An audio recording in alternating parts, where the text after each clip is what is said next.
Hi, everybody, and welcome back to the Business Transition Roadmap podcast. Today, I am just so excited to welcome Steve Denny with us. He is a co-founder of the Innovative Business Advisors, and he co-founded it in 2018. He's the managing member, and their focus is they're actively engaged in merger acquisition activities in all different kinds of industries, and they've been doing that for the last 14 years. He also has developed some really specific tools that are able to be used by business owners to assist them in growing their profitability and also in growing their enterprise value. So, Steve, welcome, and thank you so much for being here with us today. Well, thank you, Elizabeth. It's an honor to be with you. You've got a great firm, and I'm excited to be here. Oh, thank you. Yeah, you've got an amazing firm as well. And Steve and I have known each other for many, many years.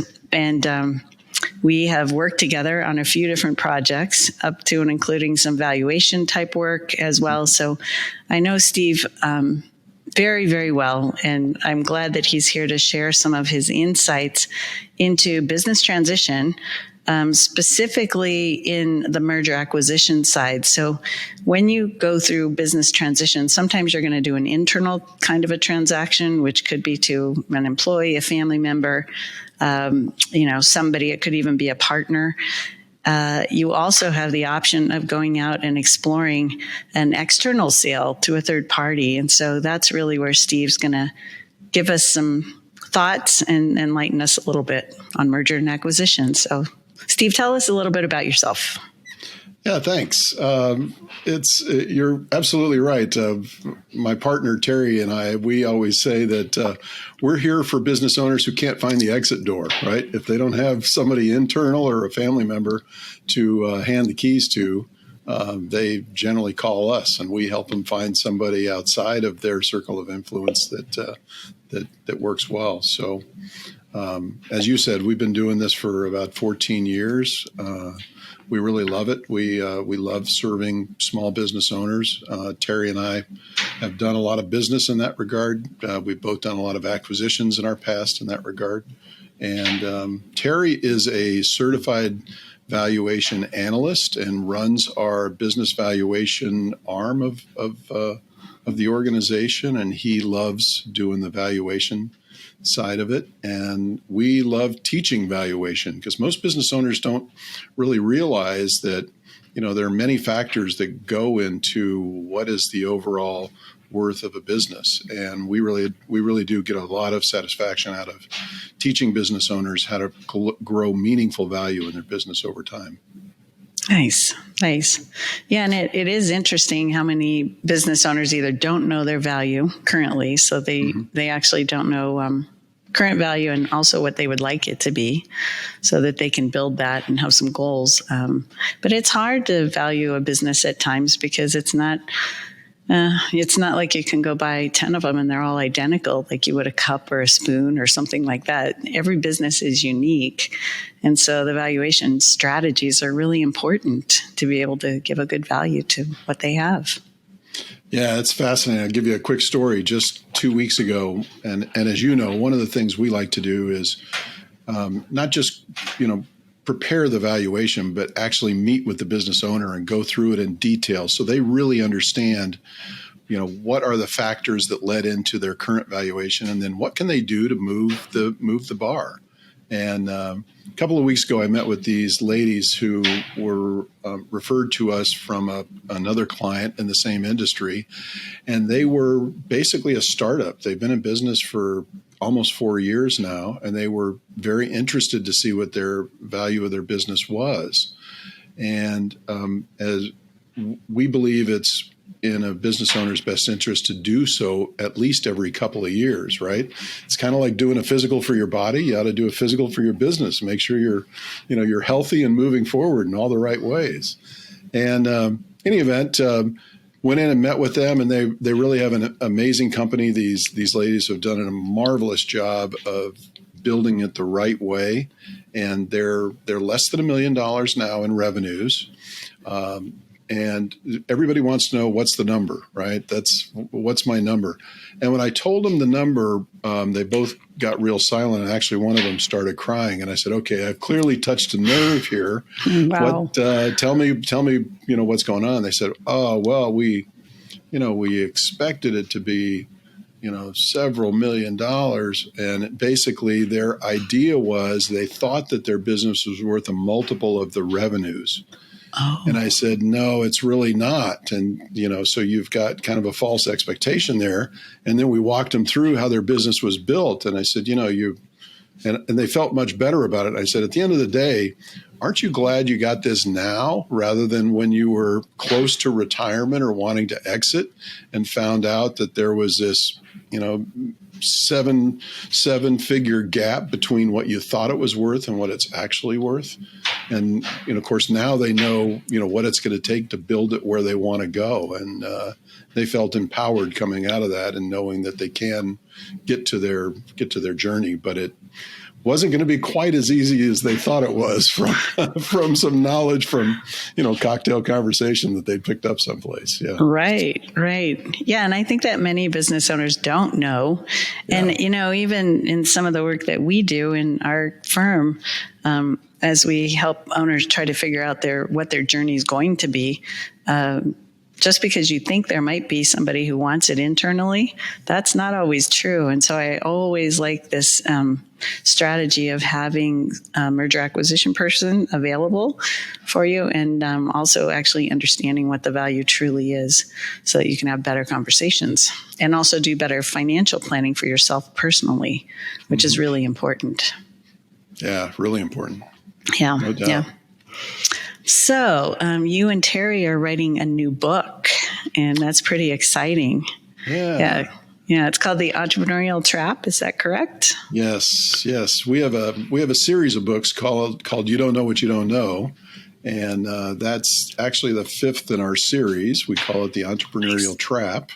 And there are a number of things that trap business owners in their business and don't allow them to get the value that they want and live the life that they had dreamed after their business. So right now, there's not. We don't think there's a good resource out there that lays it out. So Terry and I are in the process of putting that pen to paper, and we expect that that'll be published some point before the end of the year.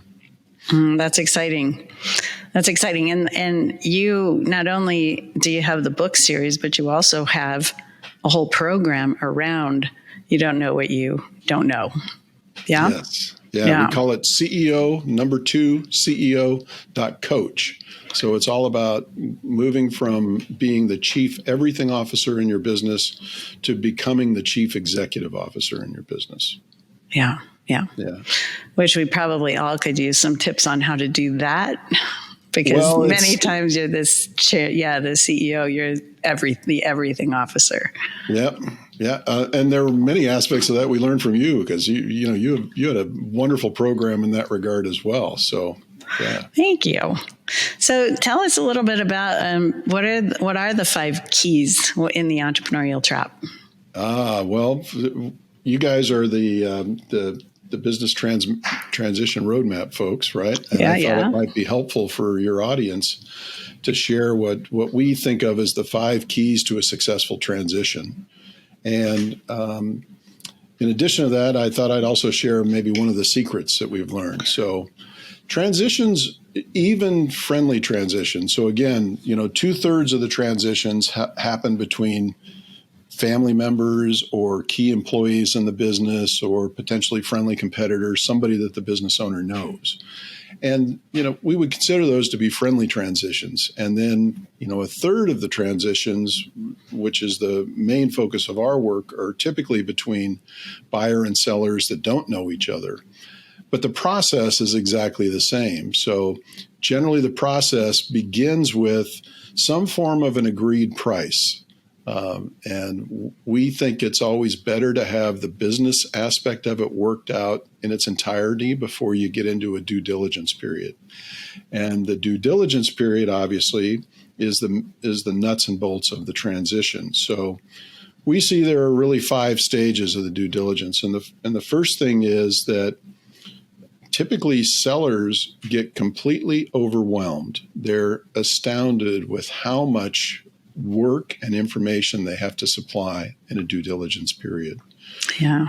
So it's one of the first things we do when we engage with sellers, even before we really begin to market their business, as we acquaint them with, here's what a due diligence period is going to look like. And this is the information that normally you're going to have to share. So now, while you have time and there's no, sense of urgency and deadline, begin to assemble that information and put it into, we either put it into a virtual data room or some form of a shared data vault that people can access, and allow them to begin to gather that up front and try and take some of that overwhelm away from the process, if you will. So. Well, and I think you're right. I think that the owners do underestimate the amount of work that's going to go on in the sale. And while, by the way, they're doing that, they also have to keep the business running well and continue to grow it the same way that it's been grown, and keep all the people and do all the things with the customers. And that business has to continue on forward while they're doing this. So it's just added.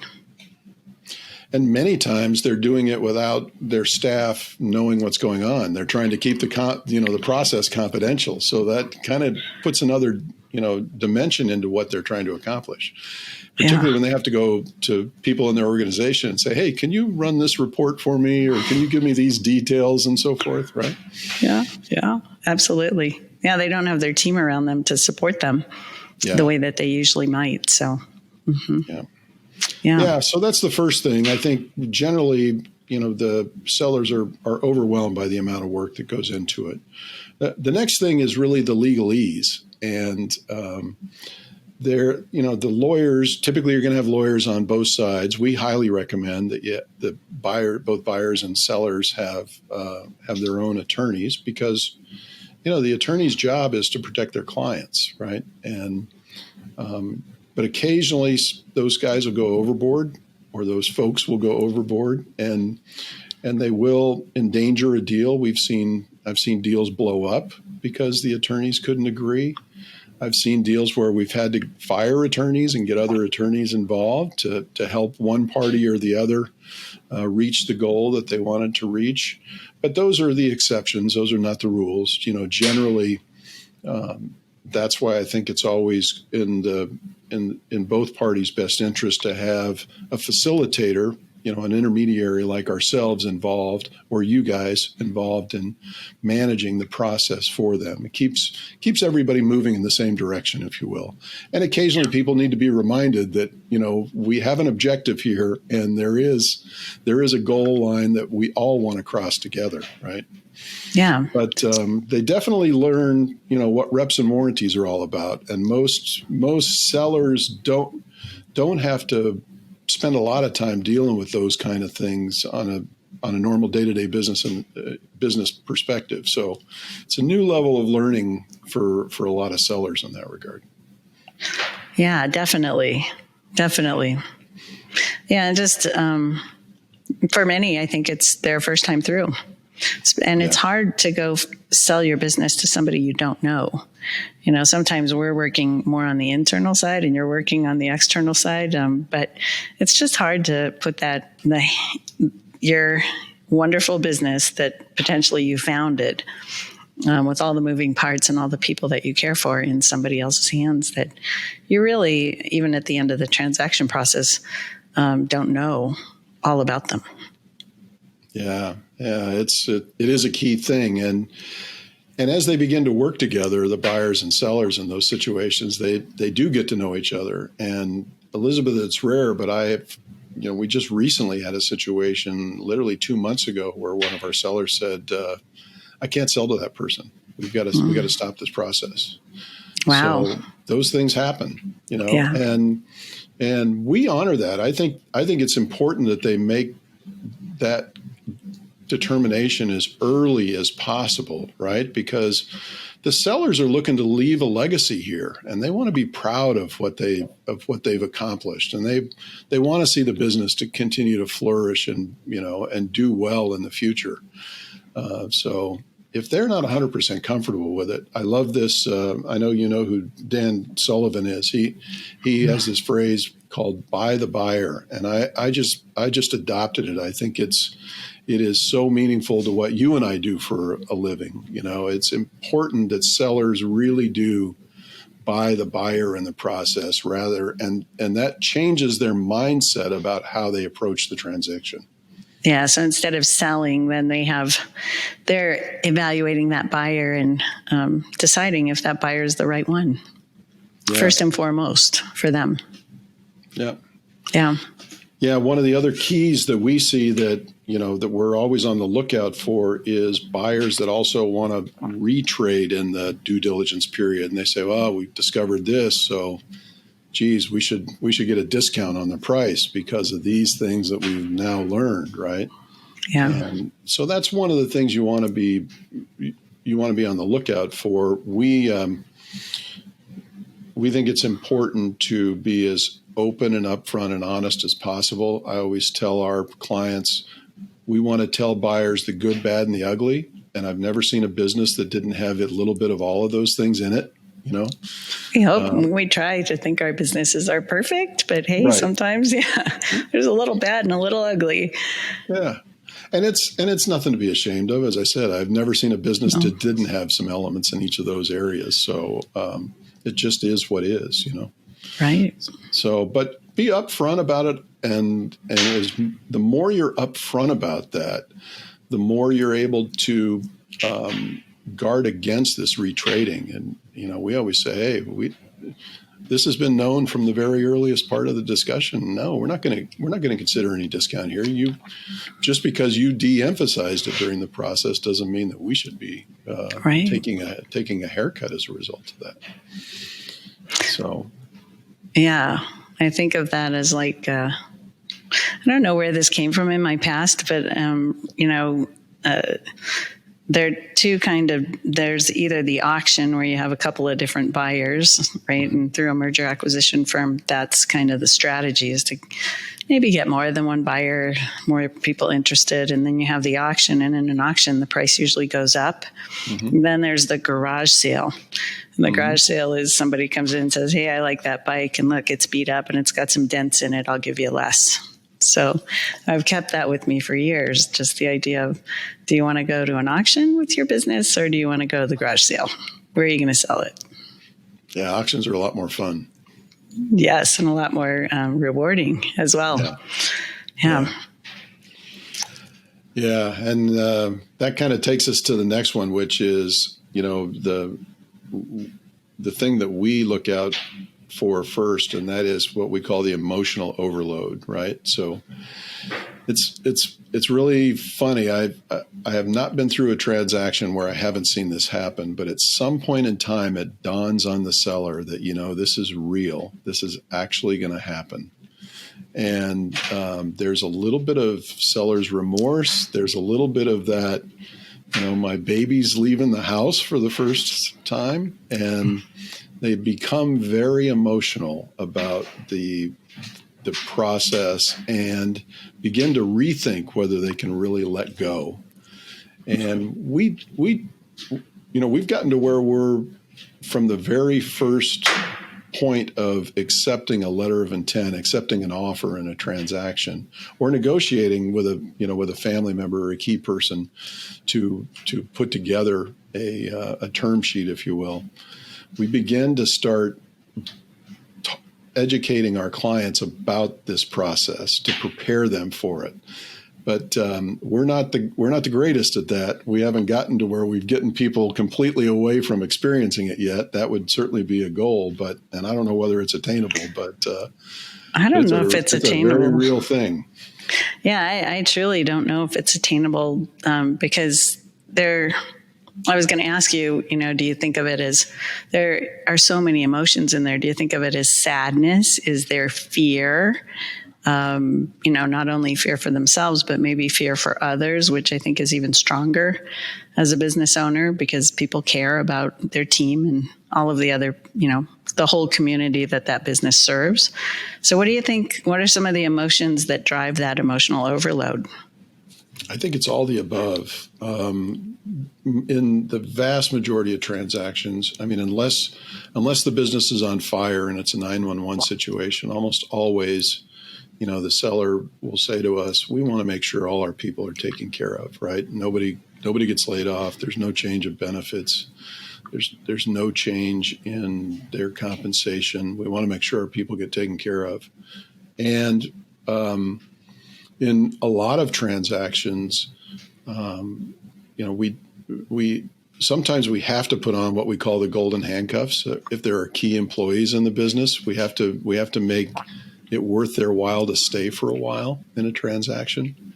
But generally, as a general rule, I say a lot of sellers, particularly if they have a nice exit, they'll share a portion of that with their employees in kind of an exit bonus, or some type of a big party, or parting gifts. Or I've seen a lot of different things done in that regard.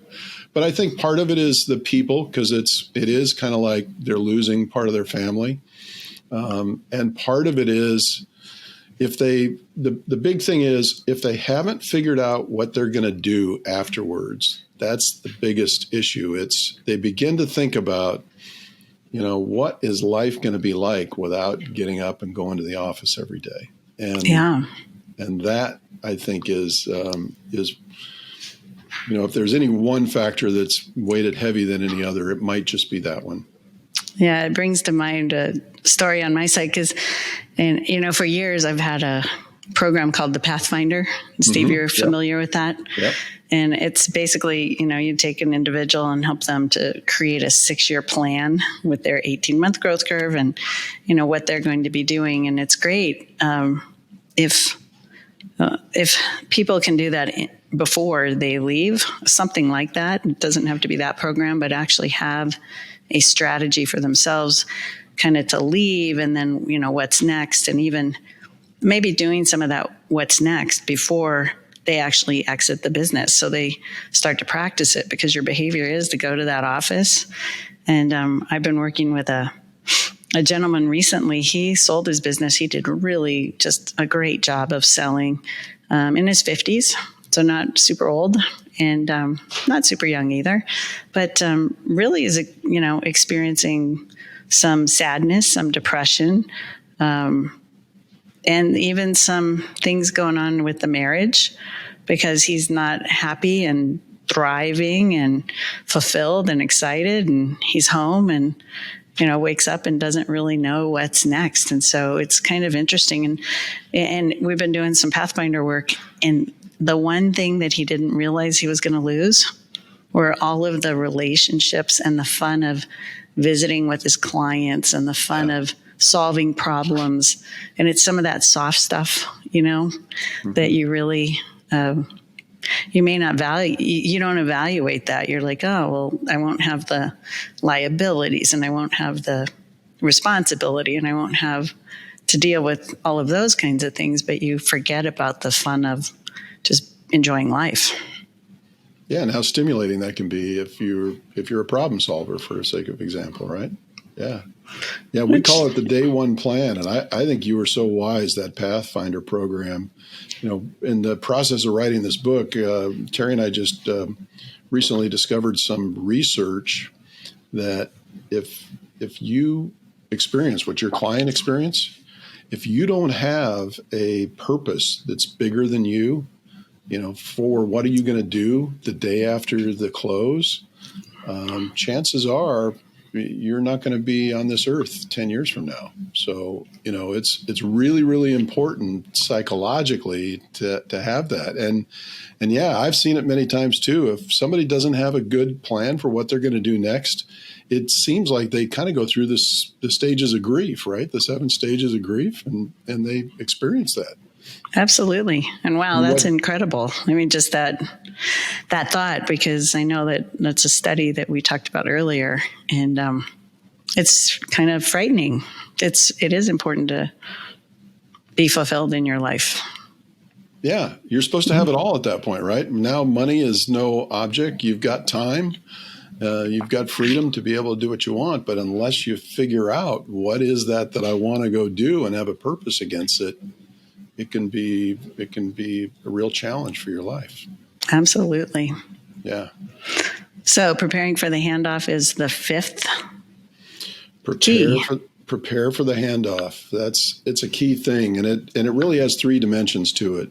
First and foremost, with the employees, right? You want to do the handoff in a way that that honors the employees, but more importantly, gives the employees confidence that you have selected the right person, and allows the employees then to basically withhold judgment for a while, right? Because people don't change very well, as you and I know, and they're going to be very, very weary of being introduced to the new boss. So the employee part of it is really important. Secondarily, the customer part of it is really important as well. And particularly if the business owner has been one of those that's been very involved with the customers over time. And we always recommend that that's done on a face-to-face basis. So get out and introduce them. And the buyer and seller kind of got to walk into those meetings lockstep together, arm in arm, and it's got to be that whole scenario of, along the lines of, I've selected this buyer, and I'm confident that he's going to take this or she's going to take this to the next level, and I want to make sure that you guys get that relationship started on the right foot, and to let you know that I'm going to be around for a little bit of time to make sure that it's in play. And then finally, the last folks are the suppliers, and sometimes there are key suppliers where those relationships have built up over time. And if there are key suppliers, I always again recommend these are very, very important handoff meetings, and they should be done in person as much as possible with all parties. Yeah, it's a key thing. That's great. So a lot of people think we're going to go to this signing and we're going to have the signing ceremony and then what, right? And I say, well, spend a lot of time up front planning how you're going to do the rollout with your employees, with your customers, and with your suppliers. And the first 30 days are kind of like a road trip. You're going to spend the first few days with your employees, getting everybody settled in, and then you're going to take it on to the road show with your customers. And then while you're out and about, doing the same thing with your suppliers, and really making sure that you do have that smooth handoff and transition. Yeah. And what's great, Steve, that I am just thinking about right now is that a lot of those principles, it doesn't matter whether you're going to what type of a sale, whether it's internal or external, right? That emotional overload happens, preparing for the handoff, that needs to happen in any way, no matter which way you go. And some of these apply, maybe not as much as the reps and warranties, but your new internal buyer might want some of those too. So, yeah. So that's incredible. All right. So hopefully those 5 keys will be helpful for folks as they're beginning to think about it at some point in their future. The one thing we know for sure, Elizabeth, 100% of business owners are going to transition. I know. Vertically or horizontally, right. One way or the other. Right. We're all going. But So how about just really quickly, if you could list the 5 keys, just one after another, so that our listeners can have that. And then I want to hear some of your secrets and something that you'd like to leave our audience with. Very good. Well, the first one is be prepared for the overwhelm. You're going to be a little overwhelmed by the process. So, buckle up. There's going to be a lot of work to do, but with the good advisor and leader helping you, you'll get through it, and you'll get through it successfully. Secondly is the legalese. Be prepared. The attorneys are both going to stake out some positions. You're going to learn some new terms and things that you're going to need to put in your side of the equation to protect your interests, but just get yourself in the learning zone for that, because it's going to have to happen. Be prepared for the buyer to potentially try to renegotiate a little bit during the process. So watch out for retrading type of things that happen, and don't try not to hide anything in the process. Be as upfront and explicit as possible. And that really helps you guard against those retrading scenarios. Also, be prepared. The emotional side of your brain is going to kick in at some point during the transition process. And be on the lookout for when that begins to happen. You are going to begin to become somewhat fearful, and you just need to be aware that it's coming.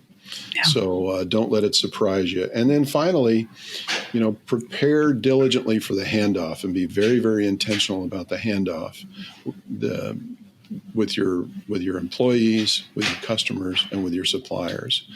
And if you do all those things, I think you'll have a very successful transaction and a very successful transition, and everybody will get what they want out of it, which is, what everybody's looking for.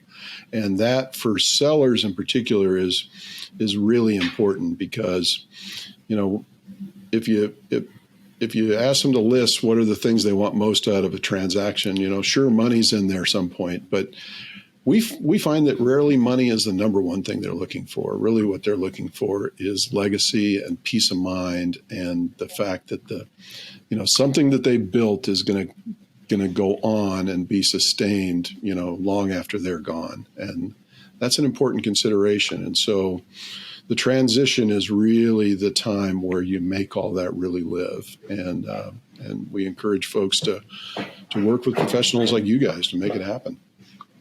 Well, thanks. So what is your best kept secret? The best kept secret. One of the key points that typically can be a point of contention is, buyer's biggest fear in the transaction is that the sellers are going to disappear the day after signing, that they're going to sail off into the sunset. And then the buyers are going to go walking around the business, and they're going to find that closet door where all the skeletons are hidden. And so they always walk around with a little bit of this fear.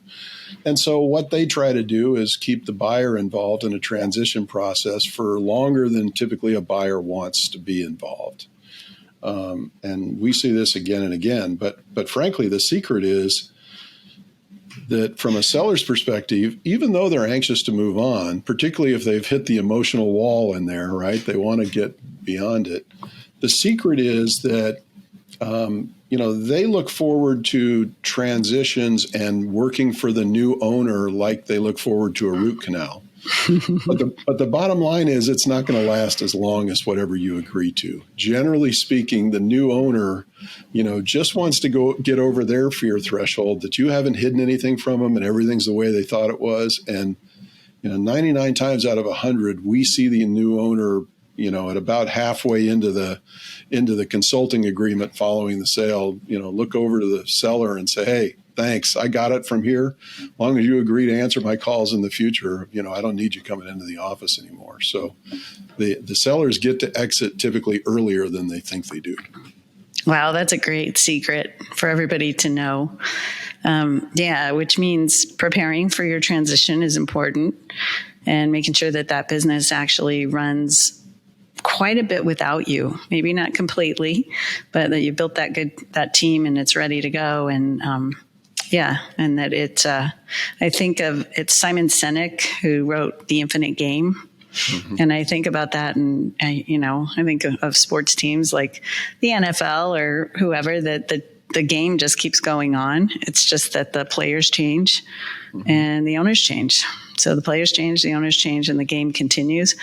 And if you try to think about your business being that way, then and building it that way, it's kind of put yourself in the position where your best kept secret could come true. Yeah, absolutely. Mm-hmm. Could come true. More. All right, Steve, how about tell us a little bit about your books and where people can find those. And then I'd like to ask you one thing that you want to leave the audience with today. Yeah, so our books are series is You Don't Know What You Don't Know, and you can go to youdon'tknowwhatyoudon'tknow.com, and our books are prominently featured there.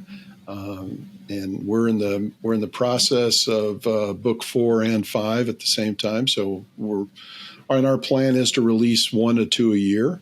Each year, we've got several titles out there. But the first couple are primarily regarding buying and selling businesses. And the third one is specific to an industry, the real estate staging industry.